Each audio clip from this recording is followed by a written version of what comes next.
Então, eu queria justamente começar com esse ponto do papel de um lama nessas circunstâncias todas. Né? Por quê? Porque, tradicionalmente, os lamas deveriam tratar das coisas mais abstratas e menos das coisas práticas no mundo.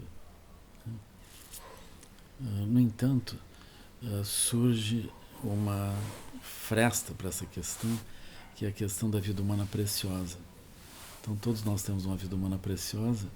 Eu acredito que faz parte da ação dos lamas ajudar que a vida humana preciosa ela seja possível, que a gente tenha minimamente uma capacidade de poder fazer a nossa prática, ter alguma tranquilidade também, ter comida, ter abrigo, ter condições ambientais de tal forma que as práticas sejam possíveis e que a lucidez possa aflorar. Então essa questão ela remete imediatamente para o funcionamento da nossa vida no mundo, nossa vida social também, ela está diretamente conectada a isso. E então é natural que os lamas se envolvam nas questões do mundo, nas questões administrativas, de gestão. É natural que isso aconteça, dentro da perspectiva de que nós estamos promovendo uma circunstância onde a natureza pode estar mais equilibrada, as nossas relações uns com os outros mais equilibradas, as relações com as estruturas de poder e também as relações conosco mesmo. Quando a gente olha num sentido mais amplo, a melhoria dessas relações, elas estão ligadas a nós criarmos benefícios para nós mesmos, benefícios para as outras pessoas, benefícios para as autoridades, os gestores e também benefícios para a própria natureza, para a biosfera, para o mundo dos seres não necessariamente humanos, né? E aí nós vamos incluir as montanhas, os rios, os mares, os ventos, a atmosfera, vamos incluir os seres vivos e os seres inanimados todos. Né? Então, quando nós geramos uma harmonia dentro disso e o funcionamento geral das relações, ele é um tipo de relacionamento onde nós nos sentimos ganhando, nós sentimos que nós melhoramos, estamos mais felizes, os outros estão mais felizes, a natureza está mais feliz, as autoridades estão mais lúcidas e mais felizes. Então esse conjunto todo de elementos ele termina se traduzindo como um veículo inteiro que nos conduz a todos em direção à lucidez e à iluminação. Então isso seria uma terra pura. Uma terra pura não é uma mandala, não é uma estrutura de lucidez completa, de iluminação completa, mas é uma estrutura que está dentro da visão separativa do mundo, ou seja, ela está presa à vidya, mas ela tem uma visão elevada, uma visão que vai produzir harmonia e bons resultados. Assim, a Terra Pura é algo de grande importância. E é justamente dentro de Terra Pura que vai surgir um refinamento da questão da felicidade. Então, Sua Santidade Dalai Lama, os grandes mestres, eles sempre dizem: todos os seres aspiram à felicidade, aspiram a se livrar do sofrimento. Essa é a essência do nosso movimento. Num sentido mais profundo, essa noção da felicidade e do sofrimento, ela é um atestado de que nós estamos presos ao samsara. Nós estamos presos ao mundo ilusório e presos àquilo que tecnicamente nós chamaríamos dos 12 elos da originação dependente, que é a estrutura que o Buda descreve como aquilo que nos leva de uma dimensão livre da mente até uma sensação de identidade, sensação de ganhar ou perder, sensação de felicidade e infelicidade e a fragilidade diante da circunstância do envelhecimento, doença, decrepitude e a morte. Então, os 12 elos da originação dependente são a descrição do trajeto que nos leva de uma condição livre até uma condição de sofrimento. Então é como se nós respondêssemos à questão como que nós, seres que temos a natureza búdica, podemos, enfim, experimentar a morte. Né? Como que isso acontece. Então os 12 elos são a descrição do sofrimento dentro do processo da ilusão. Então quando nós entendemos essa questão do sofrimento da ilusão a partir dos 12 elos, nós entendemos que os seres presos a essa noção dos 12 elos, eles constituem uma visão de mundo. Dentro dessa visão de mundo, tudo que eles aspiram é a felicidade e se livrar do sofrimento. Essa não é, por exemplo, a sensação dos Budas libertos ou dos Bodhisattvas. Eles não estão buscando a felicidade, nem mesmo interna, e nem liberação de sofrimento, porque eles estão além dessa questão. Então eles manifestam a mente deles de um outro modo. Mas os seres que buscam a felicidade, o sofrimento, eles são seres que estão presos no samsara. Para a visão budista, os seres que estão presos no samsara são justamente os seres que mais interessam. Né? Porque nós temos que beneficiar os seres que precisam de benefício. Então aqueles seres que estão presos no samsara são o foco da nossa atenção. E assim, os mestres e Sua Santidade Dalai Lama terminam encontrando essa linguagem de contato com esses seres, que é o tema da felicidade e do sofrimento. Então nós tentamos ampliar a felicidade, reduzir o sofrimento. Esse tema ele é muito interessante, porque na medida em que nós ampliamos a nossa lucidez, a felicidade se amplia. Na medida em que nós ampliamos a nossa lucidez, o nosso sofrimento se reduz. Então isso é super vantajoso, né? Isso é um bom elemento que nos conecta ao próprio caminho espiritual. Ele termina virando um indicador do nosso progresso espiritual. Então a felicidade ela está ligada a isso. E naturalmente nós podemos imaginar que existem faixas de operações da mente. Então há seres que estão operando dentro de uma perspectiva completamente automatizada e kármica, como nós descrevemos no budismo, né? Eles têm uma sensação intuitiva do que eles devem fazer. E se eles seguirem aquilo, eles têm uma sensação de felicidade ali dentro. Mas enquanto eles se movem daquele modo, eventualmente eles estão fazendo coisas muito aflitivas, muito problemáticas, que mais adiante vão se tornar elementos de infelicidade, de grande sofrimento. Portanto, a questão da felicidade, ela logo se torna uma coisa complexa. Nós podemos, como, por exemplo, os hábitos alimentares, nós podemos nos ligar a hábitos alimentares que parece que estão produzindo felicidade para nós, mas a gente pode adoecer rapidamente a partir de hábitos alimentares. Então hoje nós vamos ganhando consciência sobre isso. Mas para as pessoas pode parecer que aquela ligação de uma satisfação, de um impulso interno, é o aspecto mais profundo de qualquer coisa que diga respeito à felicidade. E a pessoa, se vai viver uma vida mais curta ou se vai adoecer depois, ela não está nem se preocupando com isso. Ela vai comer errado, vai fazer as coisas erradas, movida por uma sensação de felicidade. É uma felicidade problemática, uma felicidade que está dentro de uma visão muito estreita. Agora, há outras pessoas que têm como que um planejamento, elas são capazes de um nível de disciplina. Elas entendem, eu para obter felicidade eu deveria fazer isso, deveria estudar inglês, deveria fazer faculdade, deveria ter uma profissão, deveria ter uma casa, um carro, alguma coisa assim. Então elas percebem que certas estruturas ao redor, quando estão presentes, produzem um nível de felicidade na própria pessoa. Então elas perseguem aquilo, elas vão atrás daquele tipo de abordagem. Se nós olharmos, eu estou aqui descrevendo dois tipos de mente, faixa 1 e faixa 2. Depois vou descrever ainda a faixa 3. Mas se nós estamos olhando essas duas primeiras faixas, a gente entende como que tem tantos navios levando containers para todos os lados, né? Aquilo chega a ser triste de ver, assim. Por quê? Porque nós precisamos de um objeto na nossa frente para mover um brilho dentro de nós que corresponde a uma sensação de felicidade.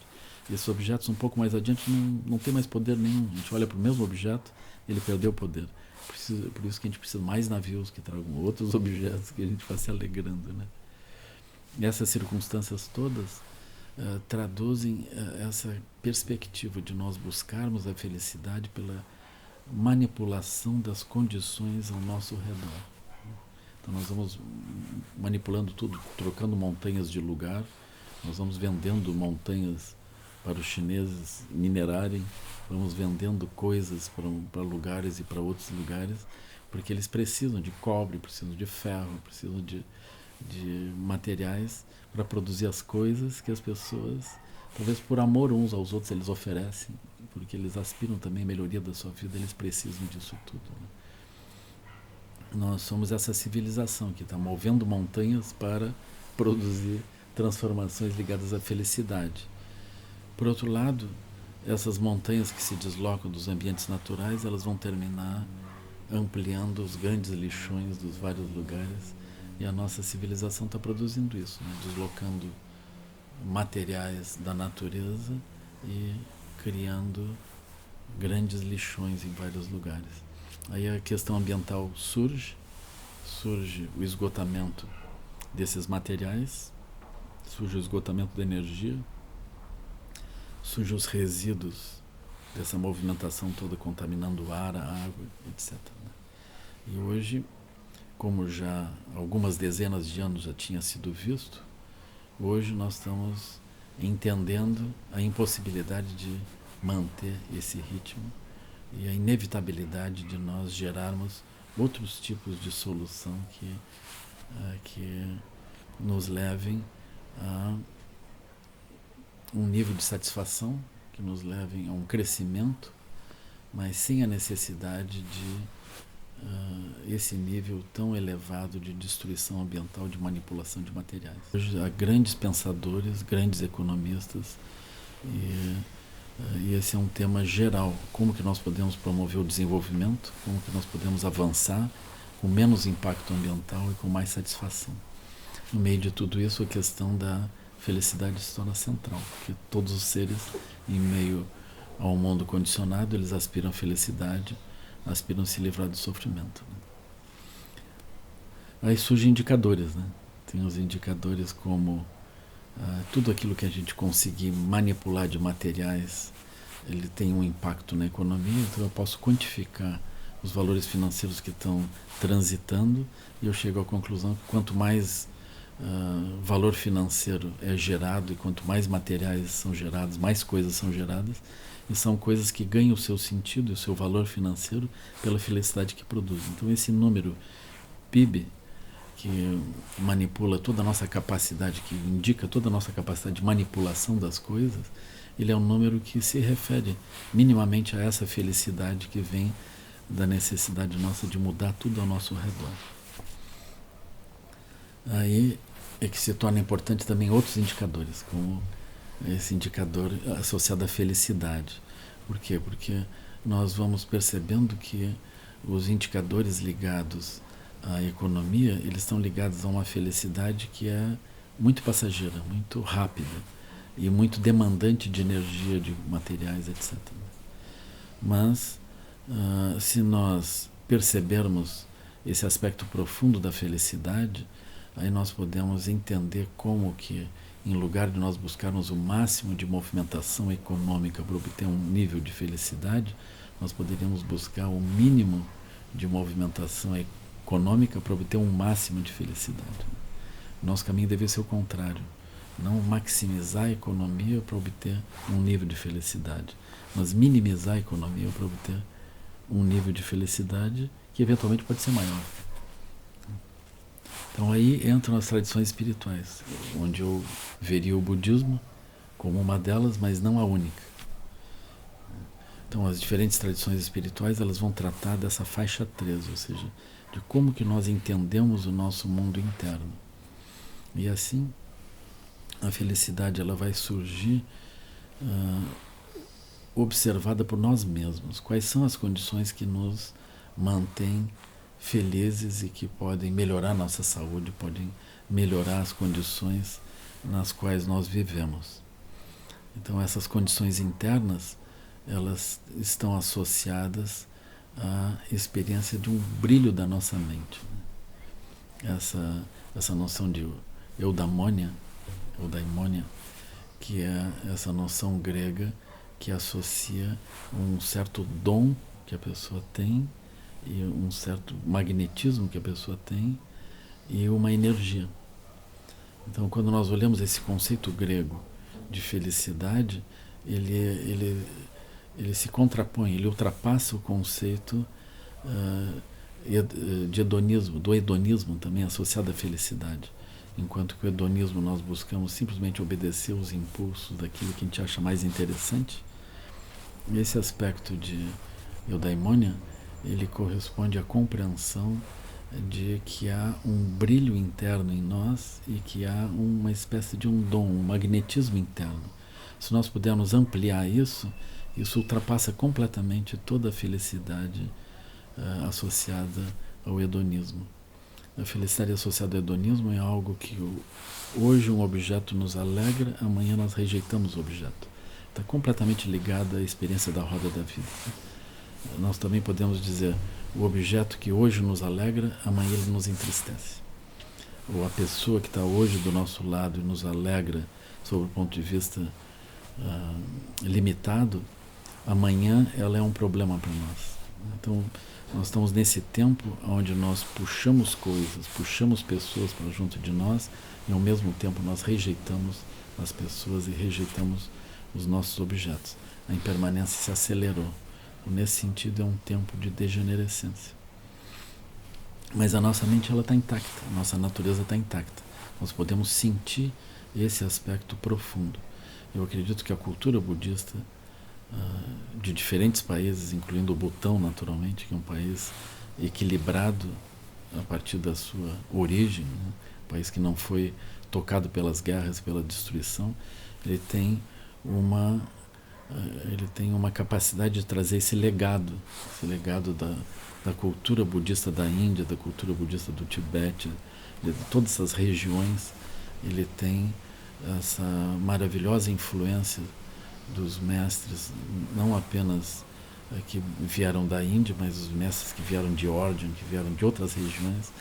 Então ele tem essa tradição extraordinária, que entende perfeitamente essa felicidade que ultrapassa a necessidade das condições.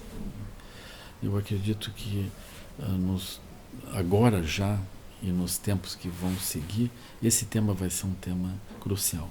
Eu acho que nós, enquanto humanidade, estamos cruzando um portal e nós vamos nos apropriar dessa dimensão interna e entender esses temas. Assim eu olho como daqui a algum tempo a gente vai poder viver esse ideal, que é um ideal de viver de modo mais equilibrado e mais feliz.